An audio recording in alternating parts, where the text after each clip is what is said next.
사사기 8장 29절로 35절. 제가 봉독해 올리겠습니다. 요아스의 아들 여룹바알이 돌아가서 자기 집에 거주하였는데 기드온이 아내가 많으므로 그의 몸에서 낳은 아들이 70명이었고 세겜에 있는 그의 첩도 아들을 낳았으므로 그 이름을 아비멜렉이라 하였더라. 요아스의 아들 기드온이 나이가 많아 죽음에 아비에셀 사람의 오브라에 있는 그의 아버지 요아스의 묘실에 장사되었더라. 기드온이 이미 죽음에 이스라엘 자손이 돌아서서 바알들을 따라가 음행하였으며 또 바알브릿을 자기들의 신으로 삼고 이스라엘 자손이 주위의 모든 원수들의 손에서 자기들을 건져내신 여호와 자신들의 하나님을 기억하지 아니하며 또 여룹바알이라 하는 기드온이 이스라엘에 베푼 모든 은혜를 따라 그의 집을 후대하지도 아니하였더라. 아멘.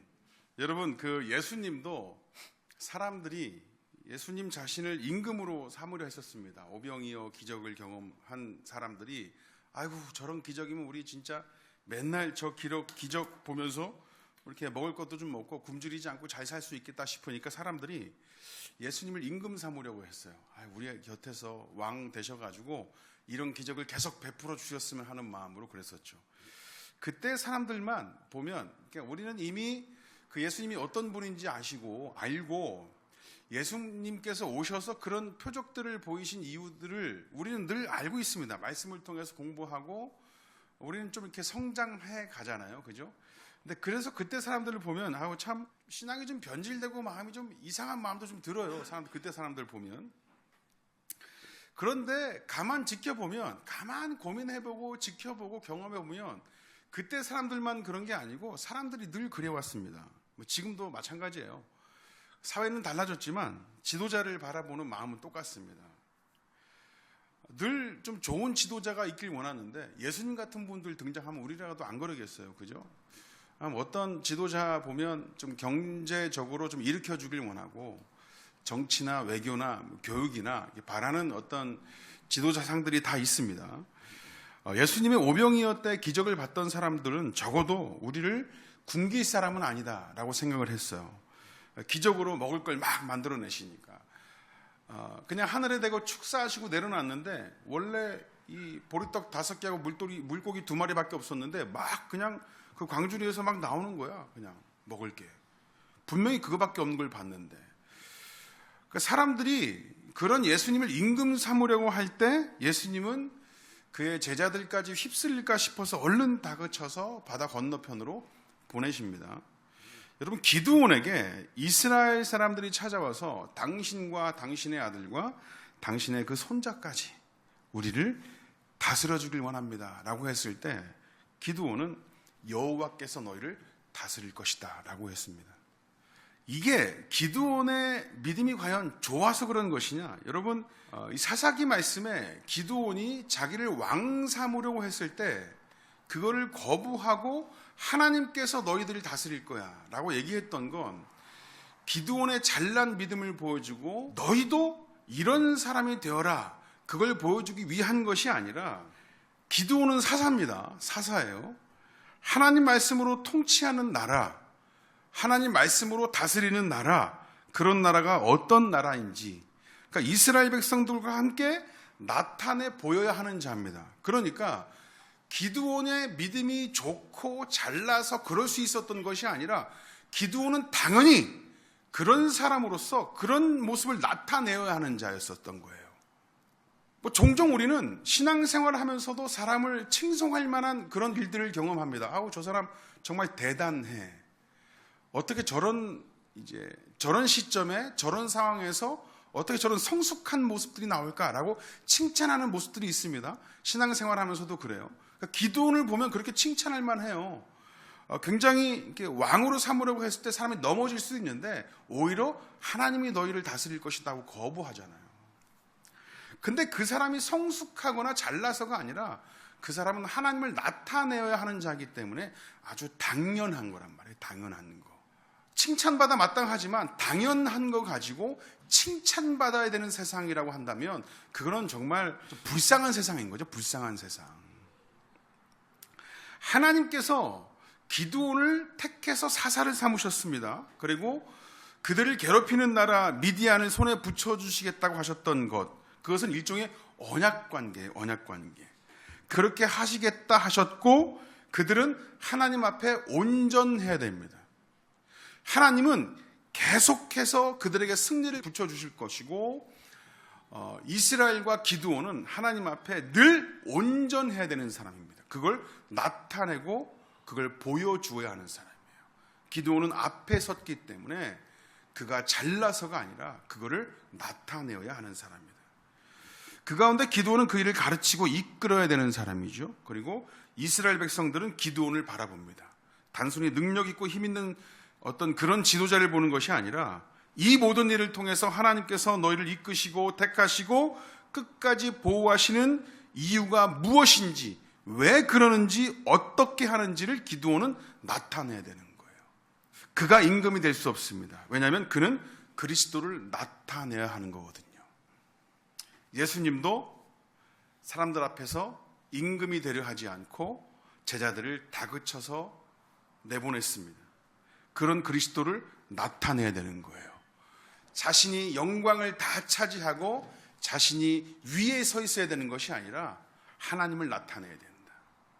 예수님도 하나님께서 그리스도를 보내신 그 이유를 나타내시기 위해서 사람들 앞에서 임금이 되시고자 그 자리에 머물지 않으시고 밖으로 나오셨다는 말이에요. 우리를 다스리는 분은 하나님이시다라는 걸 드러내야 됩니다. 기드온 사건 이후 1200년 후에 자신들에게 오실 그 메시아 그리스도가 어떤 분인지 당대의 사람들에게 드러내야 되는 사람이다라는 거죠. 기드온은요. 언제까지 그래야 되냐면 기드온이 죽을 때까지 그래야 됩니다. 죽을 때까지.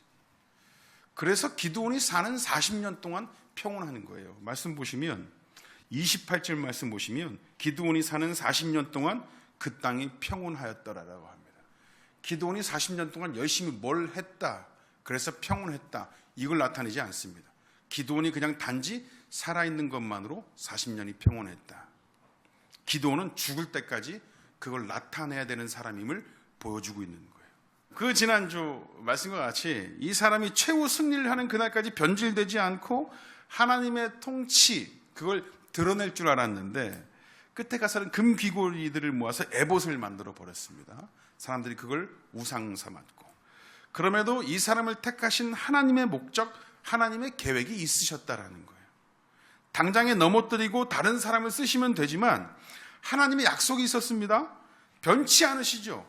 그래서 그가 살아있는 동안 무엇을 하지도 않았는데 그가 살아있다는 것만으로도 이스라엘이 평안한 겁니다. 이게 하나님의 약속이었었어요. 너에게 승리를 붙여주겠다 하시고 기드온을 통해서 하나님의 일을 나타내고 그리스도를 나타내야 되기 때문에 이 사람이 살아있는 것만으로도 그리스도를 통해서 평안을 경험하는 이스라엘을 보여주셔야 되는 거라고요.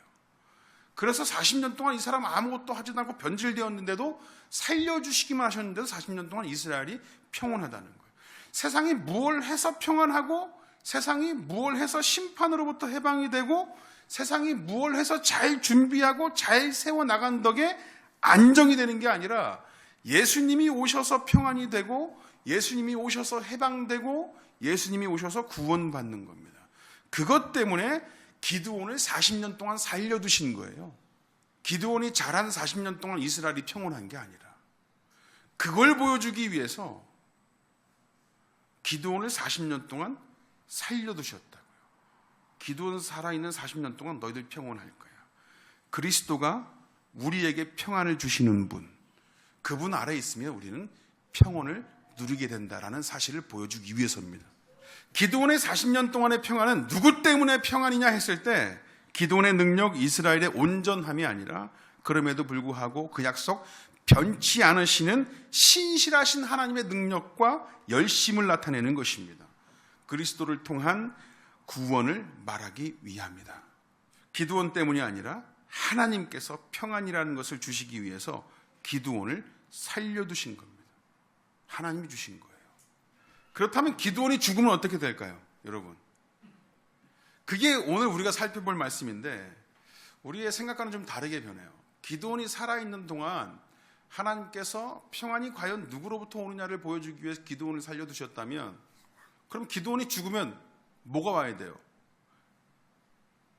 기드온이 살아있는 동안 평안이었으면 기드온이 죽으면 어떻게 해야 돼? 평안하지 않아야 된다고요. 불편이 와야 되고 또 고통이 와야 되고 그런단 말이에요. 한번 볼까요? 33절입니다. 33절, 34절 두 절 한번 읽어보실게요. 시작.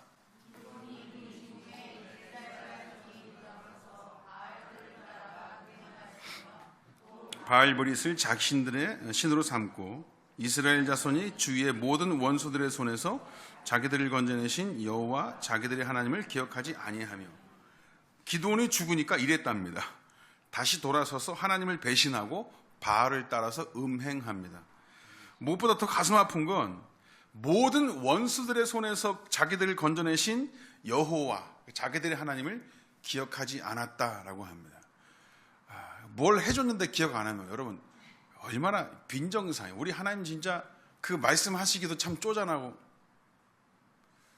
우리 전사님들하고 저 관계에 있어서 제가 좀 이렇게 배려를 좀 해주면 전사님들이 그걸 기억하지 못하고 내가 해준지도 모르고 지나가잖아요. 그러면 내가 쪽팔리게 이걸 다 표현해야 돼? 그거 내가 이렇게 해준 건데 좀 알아주면 안 될까? 이 관계가 되니까 보통 이렇게 얘기합니다. 웃어 넘길 수 있으니까. 또 제 스타일이 또 그런 스타일이니까. 근데 보통 그런 걸 알아주지 않고 그냥 넘어가 버리면 그 되게 빈정상해요. 되게 빈정상한다고. 하물며 하나님이신데 언약관계 둘 사이 언약관계가 있어서 약속을 지키시고 평안을 허락하신 그 하나님께서 인간들이 뭐 때문에 평안하였는데 그걸 맨날 나타내셨는데도 불구하고 그 하나님을 기억하지 못한다고요. 저 같았으면 또 하나 사사 세워서 야씨 내가 줬잖아. 그것 좀 얘기 좀 해봐. 제가 잘 써먹는 것 중에 하나예요. 우리 이리나 전사님 시켜서 성도님들한테 좀 얘기 좀 해봐. 이거 뭐 김옥희 집사님이나 김현숙 집사님이나 뭐 김민정 집사님이나 이런 분들 찔러가지고 좀 얘기 좀 해보세요. 이런 거. 하나님이라면 그럴 수 있단 말이에요. 그런데 굉장히 빈정상해. 근데 이 사람들이 얼마나 지금 하나님을 배신했냐면 바알브릿인데 바알브릿을 자신들의 신으로 삼았다. 그러니까 이 바알브릿이라는 이름의 뜻이 약속의 바알, 언약의 바알, 약속된 바알 뭐 이런 뜻입니다. 여러분 이스라엘 백성들에게 있어서 약속의 대상, 언약의 대상은 누구예요? 하나님이란 말이에요. 하나님을 언약의 하나님, 약속의 하나님 그렇지 언약의 바알 이렇게 안 한다고요. 하나님과 언약된 백성입니다. 그의 백성이 되고 그분만을 섬기는 약속의 백성이고 언약의 하나님이세요. 그런데 그 하나님의 자리에 누가 들어갔냐면 바알이 들어왔어요. 자신들이 하나님을 믿는 그 방식, 그 신앙 안에 하나님을 쏙 빼고 바알을 집어넣었다고. 바알을. 이게 굉장히 무서운 게 하나님이 빠지고 바알을 집어넣었는데 그동안 자신들이 믿어왔던 모양은 흉내낼 줄 알아서 할 줄 알다 보니까 이게 하나님을 섬기는 건지 우상을 섬기는지 모르는 단계까지 간다니까. 하나님을 섬기는 것도 말씀 안에서 온전히 배워가면서 똑바로 믿지 않으면 내가 우상을 섬기는지 하나님을 섬기는지 모른다고요. 언약의 하나님이라는 그 자리에 바알을 집어넣어 버리니까 이 인간들이 하나님을 기억지 못해. 하나님을 섬기는지 바알을 섬기는지 모르는 단계까지 가버려요. 자신을 백성 삼아주고 약속의 땅에서 풍요를 허락해주고 40년간 평안을 허락해주신 분 누구? 바알이라는 얘기입니다. 바알. 그게 하나님이었는데 그걸 바알로 알아둔 겁니다. 이들의 언약의 대상은 자신들의 조상 아브라함을 찾아오시고 야곱을 찾아오시고 모세를 찾아오시고 여호수아를 찾아오신 하나님이세요. 하나님께서 찾아오셔서 체결한 약속에 한 번도 어김이 없으시고 앞으로도 그러실 겁니다. 그 땅으로 인도하신 분이 하나님이세요. 그 땅으로 인도해 오신 분이 하나님이신데 그 땅에 다른 이름을 가진 신을 찾아서 언약을 맺습니다. 어떻게? 여러분 바알이 이들을 찾아왔습니까? 아니요. 이들이 바알을 찾았습니다. 자기들이 찾고 부복하고 자기들이 바치겠노라. 일방적으로 약속을 해서 언약을 맺습니다. 지들이 언약을 맺어요. 지들이 언약을 맺고 지들이 찾아가 지들이 관계를 맺는다고.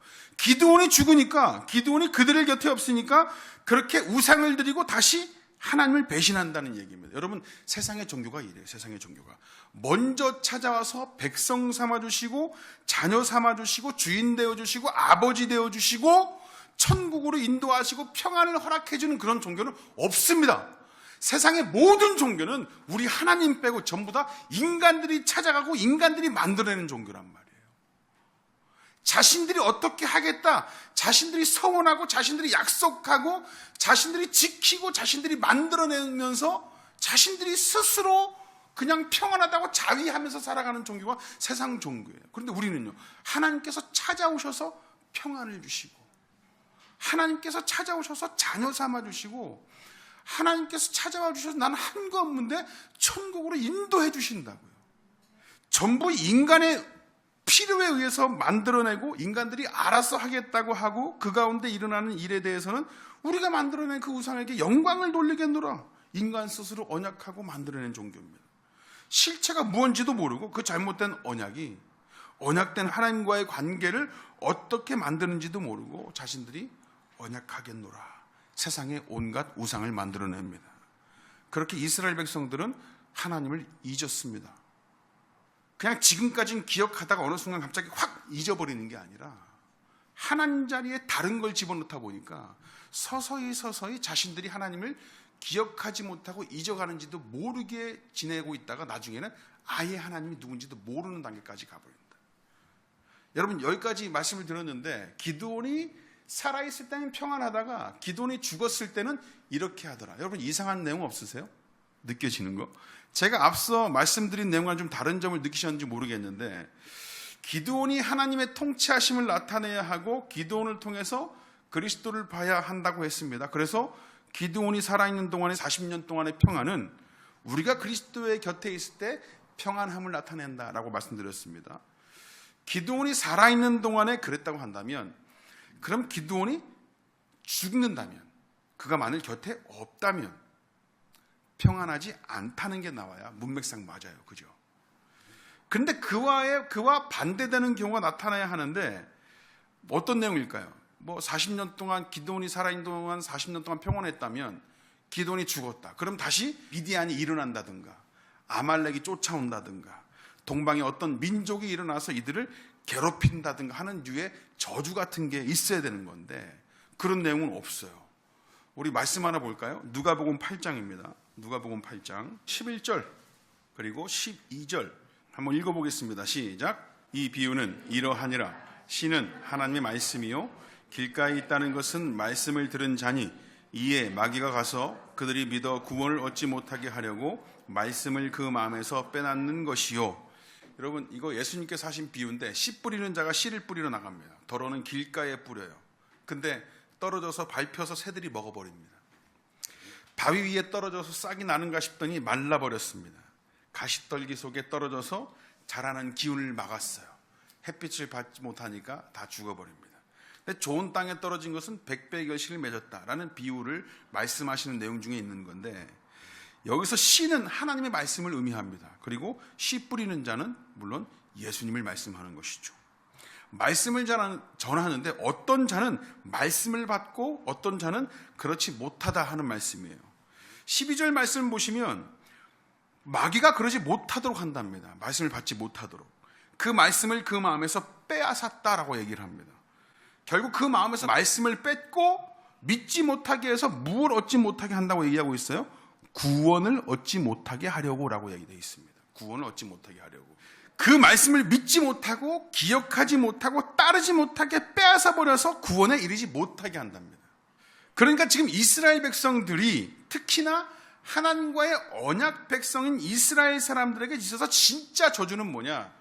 기드온이 살아있을 때는 평온인데 죽어 있다면 미디안이 다시 와서 우리를 괴롭히더라 하는 것이 아니라 이들에게 있어서 진짜 저주는 하나님의 백성임에도 불구하고 하나님께서 택하신 자녀임에도 불구하고 구원과는 전혀 상관없는 자처럼 살게 되는 것이 가장 큰 저주이더라라는 거예요. 이스라엘 백성들은 하나님께서 선택한 백성입니다. 구원으로 인도되어진 사람들이죠. 그런 자들이 구원과는 아무런 상관이 없는 자처럼 산다라는 겁니다. 이게 진짜 저주예요. 때로는 그 삶이 평안하고 즐거울 수 있습니다. 그런데 하나님 믿고 구원받은 성도라는 사람이 하나님과는 전혀 상관없는 자처럼 사는, 그게 저주라는 겁니다. 그게 하나님이 하신 일을 기억하지 못하게 하고 하나님의 말씀을 믿지 못하게 하고 하나님의 말씀을 따르지 않는다는 것, 이것이 이들의 저주의 시작이고 평안치 못한 현실의 시작이었습니다. 제가 그 SNS에 어떤 목사님께서 예수님의 재림을 믿지 못하겠노라 라고 했던 글이 올라왔다고 제가 말씀을 드린 적이 있습니다. 지난주 오후 예배 때였나? 지난주 오후 예배 때였나? 제가 성경 공부하면서 말씀드린 적이 있는데, 어떤 목사님께서 나는 다 믿는데 사실 재림을 믿지 못하겠다. 여러분, 예수님의 재림을 믿지 못하는 교회는 그 교회 아닙니다. 예수님께서 다시 오심을 희망하는 교회가 진짜 교회죠. 그런데 말씀을 맡은 일하는 사람들도 이제는 워낙 언제 오실지 모르는 예수님에 대한 희망과 기억을 조금씩 놓기 시작했어요. 오늘 말씀대로라면 그것 자체가 저주라는 겁니다. 그 삶이 앞으로 어떻게 변할지는 몰라요.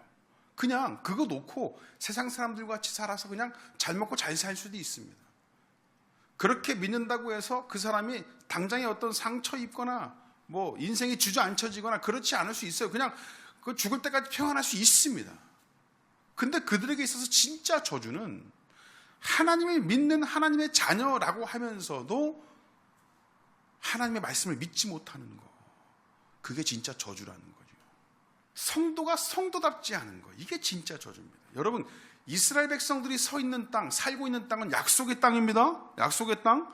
하나님께서 그들을 통해 하시겠다, 뭘 하시겠다 계획하시고 이끌어내신 땅이라고요. 그쪽으로 이끄셔서 하나님의 말씀대로 이끌려온 대로 그 말씀대로 살아야 하는 자의 숙명과 당위성을 가지고 있는 사람들이에요. 우리 전도하죠. 하나님 믿지 않는 사람들 전도하잖아요. 그 사람들 보면서 안타까워하고 긍휼한 마음 가져야 되는 게 맞아요. 다른 사람이 믿지 않는 것 안타깝고 아쉽습니다. 근데 그 전에 내가 성도로서 성도답게 사는 거, 이거 날마다 점검하셔야 돼요. 내 마음속에 하나님의 하나님 되심을 점점 잃어가고 있는 부분이 있는지, 진리 되신 그 하나님의 그 진리가 내 가슴 속에서 희박해져 가고는 있지는 않은지 날마다 점검하셔야 돼요. 다른 사람 중요하죠. 근데 지금 당장은 저 사람들 신경 안 써도 돼요. 안 써도 돼. 나 아니고서라도 하나님께서 선택하신 영혼이라고 한다면 다른 사람을 통해서라도 그 사람들 복음 전하게 하실 거라고요. 진짜 중요한 건 내가 성도된 내가 이스라엘 백성들과 똑같이 은혜를 경험하고 평온을 경험하고 그 평안을 주시는 분 예수 그리스도의 재림을 기다리는 성도로 하면서도 점점 그 사실을 잃어가고 있지 않은가, 하나님의 그 말씀이 점점 가슴 속에서 사라져가고 있지는 않은지를 점검하길 원합니다. 이스라엘 백성들을 보면 참으로 염치 없고 눈치도 없고 의리도 없는 족속들 같아 보입니다. 그런데 그 시작을 보면 이스라엘 백성들만의 문제가 아니었어요. 29절 말씀 보실게요. 사사기 오늘 8장 29절 말씀 30절까지 읽겠습니다. 시작. 요아스의 아들 여룹바알이 돌아가서 자기 집에 거주하였는데 기드온이 아내가 많음으로 그의 몸에서 낳은 아들이 70명이었고 라고 하는데 31절에 뭐라고 하냐면 세겜에 있는 그의 첩도 아들을 낳았다라고 합니다. 이스라엘에게 하나님의 일을 나타내고 약속된 그리스도를 예표해야 되고 드러내야 하는 그런 사람이 얼마 전에는 금으로 에봇을 만들었습니다. 자신이 대제사장의 역할을 하려고 폼 잡다가 그 에봇 자체를 우상으로 만들어버리는 그런 실수를 범합니다. 이제는 완전히 백성들이 바알을 약속의 바알, 언약의 바알로 믿기 시작했습니다. 이에 기드온의 삶을 들여다보니까 그 사람부터 벌써 완전히 무너지기 시작했어요. 예수 그리스도를 나타내야 되는 기드온부터 무너지기 시작했다고요. 아내가 많답니다. 아내가 많아. 그때 당시에는 그랬었으니까 그렇다고 쳐. 근데 그 중에 한 명이 아들을 낳았다고 하는데, 그냥 그 중에 한 명, 아내 중에 한 명이 아들 낳았다 하지 않고 첩이 아들을 낳았대. 첩이. 여러분, 아내는 어떤 사람이에요? 사랑하는 사람이잖아요. 적어도 사랑해서 언약 관계, 결혼도 언약입니다. 내가 너를 사랑하겠노라. 검은 머리가 팥뿌리가 되도록 사랑하겠다. 무슨 일이 있어도 사랑하겠다 언약하잖아요. 언약 안 하고 대충 그냥 결혼하신 분 계세요? 아니죠. 아내는 그렇다. 남편은 언약 관계라고. 그렇게 해서 결혼을 해요. 첩은 일부러 아내를 하지 않고 그냥 첩이라고 얘기합니다. 이거는 뭘 얘기하냐면 사랑하는 아내, 그러니까 아내가 많은 건 다 아내니까 언약 관계로 사랑을 해서 가정을 이루었다고 표현하고 있지만 첩이라고 얘기하는 것은 인간이 지금 권력을 가지고 힘이 생기니까 주체할 수 없는 그냥 아무렇게나 사람을 부릴 수 있는 성욕을 가지고 사람을 대했다는 걸 표현하고 있는 거예요. 지금 사람들이 자신을 찾아와서 임금이 되다라고 했을 때 나 말고 하나님께서 하실 거야. 그러면서 권력도 놓고 임금의 그 권위도 마치 놓은 듯한 아주 훌륭한 믿음의 사랑으로 그렇게 표현을 하고 포장을 했지만 사실 보면 뒤로는 모든 것들을 누리고 권력을 가지고 행세하고 있었단 말이에요. 그걸 표현하고 있는 겁니다. 그 사람의 아내 삼는 기준이 뭔지 모르겠지만 개인적으로 그러니까 자신들을 다스려달라는 백성들에게 하나님께서 너희들 다스린다고 했단 말이에요. 그런데 그 권력과 명예에 취해서 이 단순한 성적 욕망에 사로잡혀서 많은 여자들을 거느렸더라라는 걸 표현하고 있습니다. 그 중에서 세겜에 있는 첩과의 사이에서 아들이 하나 있는데 그 사람이 누구냐면 아비멜렉이더라. 아비멜렉. 이 사람의 등장이 왜 중요하냐면 에봇을 만들어서 하나님 앞에 범죄했을 때 그가 들었던 말이 뭐예요? 온 이스라엘이 그것을 음란하기 위함으로 그것이 기드온과 그의 집에 올무가 될 것이다 라고 했었습니다. 올무. 명예와 권력에 취해서 이 여자 저 여자 거느리다가 그렇게 낳은 아비멜렉이라는 인물. 내가 볼 땐 지금 여기 성경에 기록됐으니까 그러지 그 70명의 아들 그 얼굴 다 기억하겠습니까? 예? 그 뭐 아비멜렉, 뭐 이삭, 야곱 이름 기억하겠어요? 지금도 우리 수아한테 은수라고 그러고 저는 막 헛갈려 죽겠는데 70명 어떻게 뭐 1순위, 2순위, 3순위, 13순위, 15순위, 50순위 뭐 이렇게 불러야지. 막 그렇게 권력에 취하고 막 자신 힘에 취해가지고 뭐 얼굴도 모르는 그 아들 하나 낳았어. 그 인물의 등장. 결국 이 등장이 그와 그의 집에 올무가 될 것이다. 올무가. 여러분 오늘 말씀은 그 올무가 기드온과 이스라엘에 치명적으로 작용하게 될 그 근거를 말하고 있는 거예요. 이스라엘 자체는 하나님의 하신 일과 하나님을 기억하지 못한 것이고 35절에 의하면 기드온이 한 일도 지워버리고 그의 집을 후대하지도 아니하였다라고 얘기합니다. 이스라엘 백성들이 하나님도 기억하지 못하고 기드온이 수고로이 하나님 말씀 받들어 이스라엘 가운데 행한 일도 기억하지 못해서 이제는 기드온의 집을 후대하지 않았대. 누군지도 모른대. 여러분 우리에게 올무가 있을 수 있습니다. 있을 수 있어요. 잘못해서 올무가 있을 수 있어요. 그러나 그게 우리에게 아픈 올무가 되게 하지 않는 방법이 있어요. 하나님께서 기드온에게 있어서 너 그거 올무가 될 거야 라고 얘기했으면 적어도 죽기 전까지는 회복하고 죽어야지. 왜 그냥 살다 죽냐고요. 에봇 만들어서 올무가 된다고 했는데 그 올무 말씀하셨으면 그 풀 수 있는 방법이 있죠. 어떻게 하면 됩니까? 다시 돌아오면 되는 거잖아요. 하나님의 일을 기억하면 되는 것이고 사람을 통해서 베푸신 은혜를 따라 함께 된 자들을 긍휼히 여기면 되는 겁니다. 하나님께서 올무를 말씀하시는데 그와 이스라엘은 돌이키지 않았다라는 거예요. 그러면 올무가 있어도 올무의 역할을 못할 것이고 올무에 걸려도 속히 그 속박에서 벗어날 수 있을 겁니다. 그게 하나님께서 원하시는 거였을지도 몰라요. 에봇을 만들었던 기드온과 이스라엘 백성들에게 올무가 될 것이라 선포하셨을 때 근데 그 다음 내용은 이 인간들이 바알브릿을 만들고 기드온은 첩을 만들어서 70명의 아들을 두고 여전히 하나님을 기억하지 못하더라라는 것이죠. 여러분 돌이키려면 하나님의 일을 기억하면 됩니다. 돌이키려면 하나님의 말씀을 익히면 됩니다. 평안은 우리에게 평안은 그렇게 오는 겁니다. 올무가 있어도 속박되어도 속히 돌이켜서 하나님을 기억하시고 하나님의 일을 바라보시고 하나님께서 어떻게 일하실지를 기대하며 희망하시면서 사시는 우리 모두가 되었으면 좋겠습니다. 기도하겠습니다.